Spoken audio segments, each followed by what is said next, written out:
निजाचार्यात् प्रणमामि मुहुर्मुहुः यदनुग्रहतो जन्तो सर्वदुःखातिगो भवे तमहं सर्वदा वन्दे श्रीमद्वल्लभनन्दनम् अज्ञानान्तिमिरान्धस्य ज्ञानाञ्जनशलाकया चक्षुरुन्मीलितं येन तस्मै श्रीगुरवे नमः नमामि हृदये शेषे लीलाक्षीराब्धसायिनं लक्ष्मीसहस्रलीलाभिः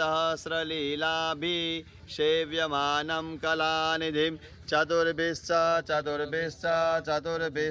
त्रिभिश्चधा षड्भिर्विराजते योऽसौ पञ्चधारदये मम प्रभुनन्दकुमारो मे स्वामिने वृषभानुजा कृतार्थोऽहं